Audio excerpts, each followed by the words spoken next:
If you could sit across from your younger self for 5 minutes, you wouldn't lecture them. You'd hold their hand. You'd notice how tense their shoulders were, how hard they were trying to look okay, how they kept scanning the room like love could be taken away at any moment. Maybe you've had a moment like this, finding an old photo in a drawer, a school picture, a work badge, a younger face you almost don't recognize. You look at that face and you realize something that hits you softly right in the chest. They were trying so hard. Tonight's letter is for the you who tried so hard. The you who kept striving to be enough. Enough to be loved. Enough to be respected. Enough to be safe. If you grew up feeling like love came with conditions, if you learned early that praise had to be earned, then you probably became very good at effort. You became the one who performed, The one who did the right thing. the one who stayed useful. And from the outside, it may have looked like strength, but inside, it was often fear. Fear of disappointing people, fear of being a burden, fear of not being chosen. So you worked harder, you smiled more, you carried more. And now, with age, something begins to happen. You soften. Not because life made you weaker, because life finally made you honest. You start seeing that younger version of you with different eyes, not with judgment, with compassion. You weren't too much. You were trying to survive. And if nobody has said this to you in a long time, let me say it plainly. You don't have to earn rest. You don't have to prove you deserve peace. In the next part, I want to talk about the many ways we tried to be enough. The habits we built, the roles we carried, the exhaustion we called normal, and why it makes sense that you're ready to put some of it down now. When you've spent your life trying to be enough, you rarely call it that. You call it being responsible, being reliable, being a good person. You call it doing what you have to do. And sometimes it was, but a lot of it was something quieter. It was you trying to secure love. Some people tried to be enough by being perfect. They became the kid who got good grades, the adult who kept a spotless house, the person who showed up early, remembered everything, never made a mistake in front of anyone, because mistakes felt dangerous.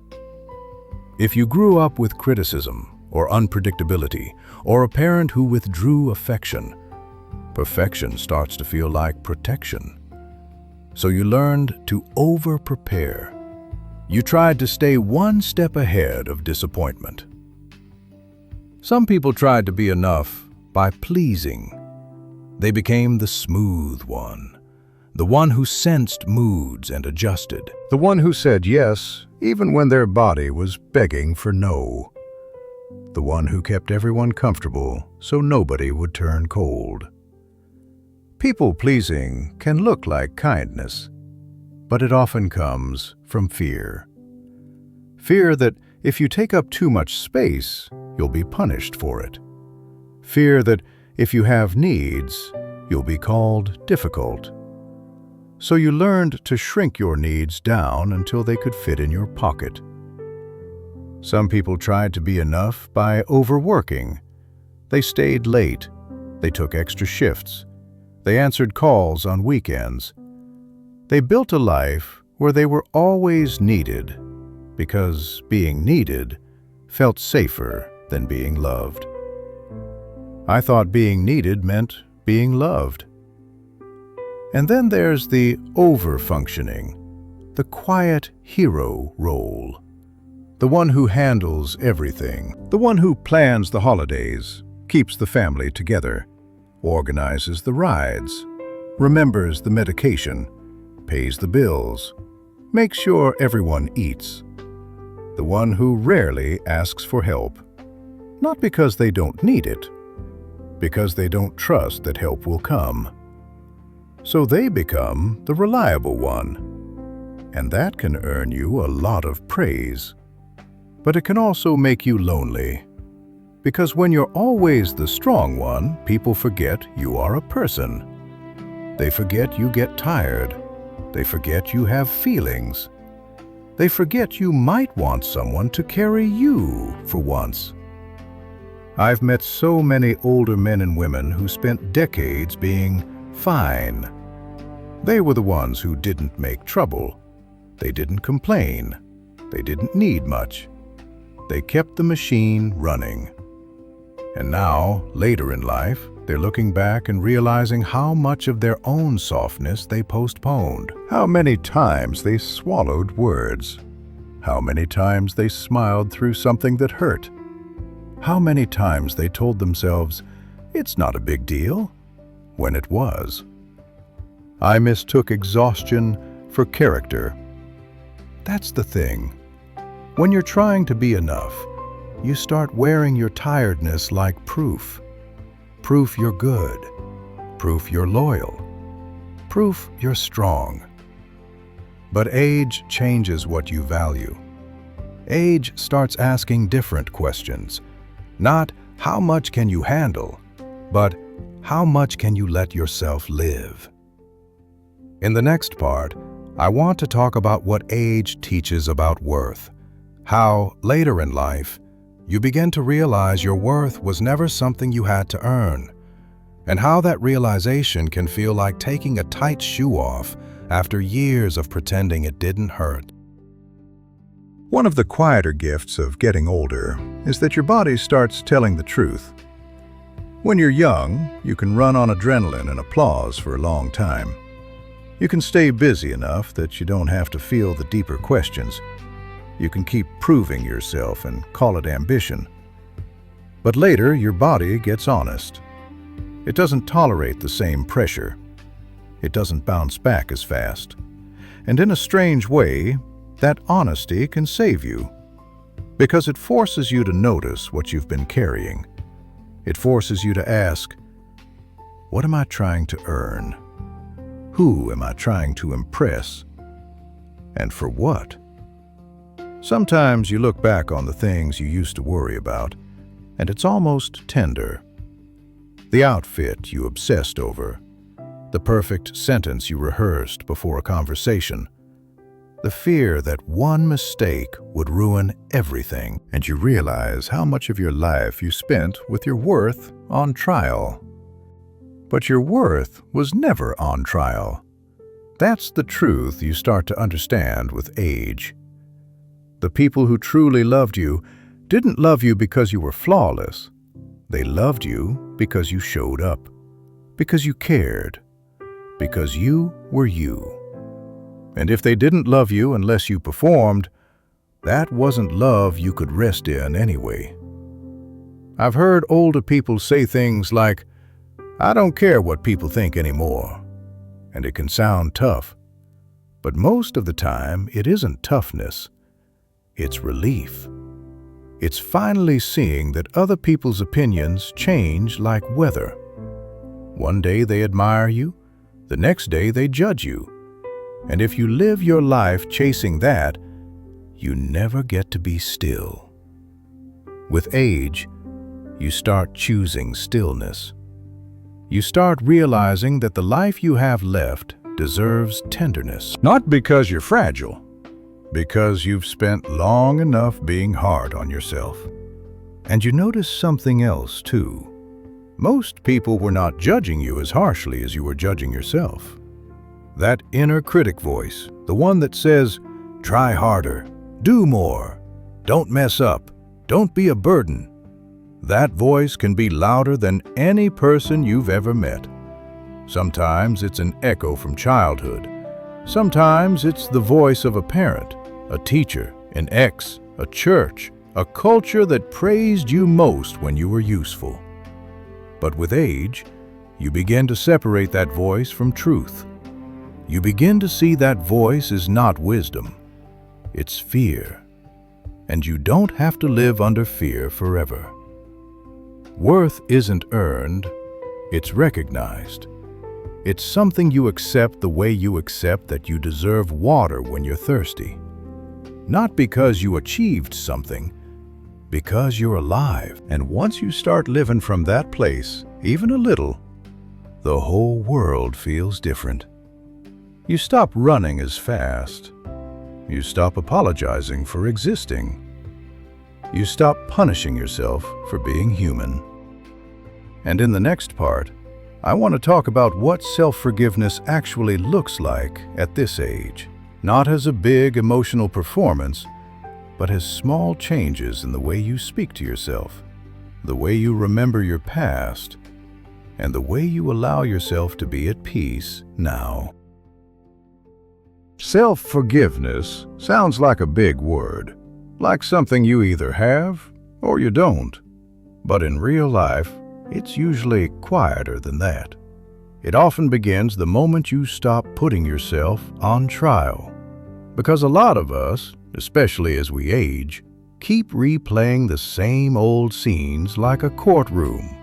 The marriage we stayed in too long, the words we didn't say, the job we took, the job we didn't take, the way we handled a child's hard season, the way we handled our own grief. We sit in the jury box and we sentence ourselves again and again. And if you've done that, I want you to hear this gently. You did the best you could with the nervous system you had, with the tools you had, with the knowledge you had, with the kind of support you did or didn't have. That doesn't mean every choice was perfect. It means you were human.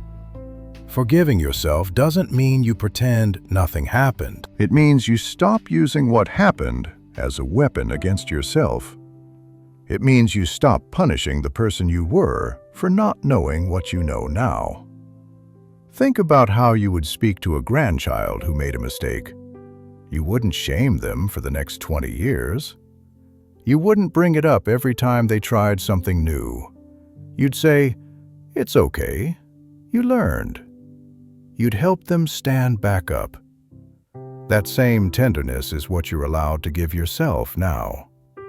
And it doesn't always look like some dramatic moment in the mirror. Sometimes self-forgiveness looks like catching your inner voice in the middle of a sentence. You spill something and your mind says, "Of course you did." You forget something and your mind says, "You're such an idiot." You think about the past and your mind says, "If only you weren't so..." And you stop. You don't have to argue with the voice. You just don't have to obey it. You can say, quietly, "That's enough." You can speak back with something truer. "I'm doing my best. I'm allowed to make mistakes. I was trying. I didn't deserve to be talked to like that by anyone, including me." Regret is heavy. Mercy is lighter. That's not just a pretty sentence. It's a real physical experience. Because regret keeps your body tense.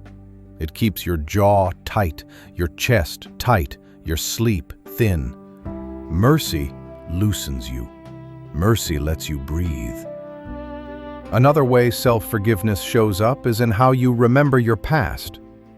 Instead of replaying the worst moment, you start remembering the whole picture. You remember what you were carrying then, what you were afraid of, what you didn't have, what you were trying to protect. You don't excuse harm, but you do understand the human. And understanding the human is often what makes forgiveness possible. Sometimes self-forgiveness also looks like making peace with the fact that you didn't get a perfect life. None of us did. You can look back and see roads you didn't take, but you can also see the courage it took to keep going anyway. And that's worth honoring. Because the goal now isn't to rewrite your story. It's to stop bleeding over it, to stop reopening the same wound just to prove it mattered. It mattered. You mattered. And you get to live the rest of your life with a softer hand on your own shoulder. In the next part, I want to talk about that softening, how it shows up in everyday life, how it changes your relationships, your routines, even the way you move through the world once you stop trying so hard to be impressive. Softening doesn't mean you become weak. It means you stop living like you're in trouble. It means you stop treating your own life like something you have to defend. And it shows up in small, almost ordinary ways. You apologize less for existing. You don't rush to explain yourself. You don't fill every silence. You don't say sorry when you mean no thank you. You let your presence be enough. You also stop trying to keep everything perfect. The house might be a little messier. The meal might be simpler. The holiday might be quieter. And you realize something. Nobody who truly loves you came for perfection anyway. They came for you. So you let the table be a little uneven.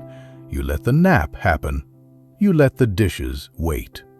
You stop treating rest like a reward you have to earn. You stop chasing approval too. Not because you don't care about people, because you finally care about yourself. I don't chase approval anymore. I chase peace. That's what softening looks like. It looks like choosing fewer relationships, but deeper ones. It looks like not forcing yourself into rooms where you have to perform. It looks like preferring one calm friend over a crowded group that leaves you drained. It looks like leaving earlier, not because you're antisocial, but because you want to stay kind. And you learn to let people misunderstand you. This is a big one. When you're younger, being misunderstood can feel unbearable. You want to correct the record. You want to make sure everyone sees you the right way. But with age, you realize you can't control people's stories about you. So you stop wrestling with them. You let them think what they think, and you keep living. That is soft strength. Softening also changes how you enjoy things. You stop feeling guilty for ordinary pleasure. A slow morning with coffee, a walk when the air feels good, a quiet afternoon with a book, a simple meal you actually taste instead of rushing through. You stop acting like joy is something you have to justify, and you begin to realize you're not late to your life. You're here, now. That line matters because so many people carry a quiet shame about time. Time lost, time wasted, time spent trying too hard. But shame doesn't give you time back. Softness does something better. Softness gives you the present. It helps you stop gripping the past like it's a bill you still owe. It helps you stop proving yourself and start living. And when you soften toward yourself, something else happens. You soften toward other people too. Not in the way that makes you a doormat, in the way that makes you less reactive, less sharp, more patient, because you're no longer carrying a secret war inside your own chest. And that's why this season can feel like a quiet homecoming. You're not trying so hard anymore. You're just being. In the next part, I want to speak directly to that younger you, the one who tried so hard. Just a few words, the kind of words you should have heard back then, the kind that can still heal something now. Come here a minute. Sit down. I know you're tired. I know you're trying to hold yourself together so nobody notices how scared you are. I know you've been working so hard to be the kind of person people won't leave, to be useful, to be good, to be impressive, to be easy to love. And I need you to hear something, plain and gentle. You don't have to prove you deserve love. You don't have to earn your place in the room. You don't have to perform your way into safety. I'm not mad at you for trying. I'm proud of you because you were doing what you knew how to do. You were trying to survive with the tools you had. You were trying to make a life out of whatever you were given. And you did. You made it. You don't see it yet, but you will. One day you won't wake up with that tightness in your chest. One day you'll stop rehearsing conversations before you have them. One day you'll stop checking your worth in other people's faces. One day you will exhale. And when you do, it won't be because you finally became perfect. It will be because you finally got tired of punishing yourself. Listen, there are things you're going to regret. Not because you were bad, because you were human. You will say yes when you meant no. You will stay too long in places that don't fit. You will swallow words that deserved air. But I want you to know something now, before you carry shame for decades. Regret is not a life sentence. You can learn. You can change. You can soften. You are allowed to be human. You are allowed to be messy and still be worthy. You are allowed to be tired and still be loved. And when life gets heavy, and it will, you don't have to hold it alone. You will find people. Not crowds, not constant applause, but a few real people. And you will find yourself. The older version of you will look back and feel something you can't imagine yet. Tenderness, not judgment. Tenderness. I'm proud of you for making it. I'm proud of you for keeping your heart even when you didn't know how to protect it. And whenever you're ready, you can rest now. In the closing, I want to gather all of this into one last gentle truth, so you can carry it into the days ahead without turning it into another thing you have to do right. If nobody taught you how to be gentle with yourself, I hope you learn it now. Because the older you get, the less you need to be impressive, and the more you get to be free. Free from the old scoreboard, free from the constant proving, free from the habit of punishing yourself for being human. You can forgive yourself without rewriting your past. You can look back and say, I tried so hard, and let that be true without turning it into shame. The effort you gave was real. It kept you going. It got you through years you didn't think you could handle. It helped you build a life, even if it wasn't perfect. And now, you deserve something different. You deserve a softer way of living. A life where your worth isn't something you argue for. A life where rest isn't something you earn.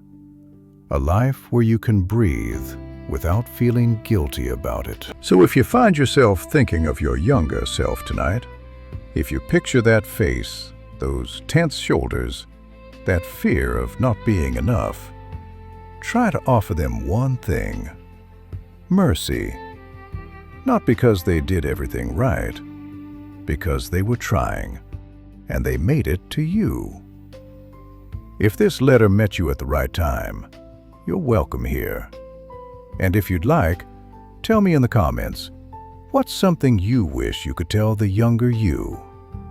Take what helps, leave the rest.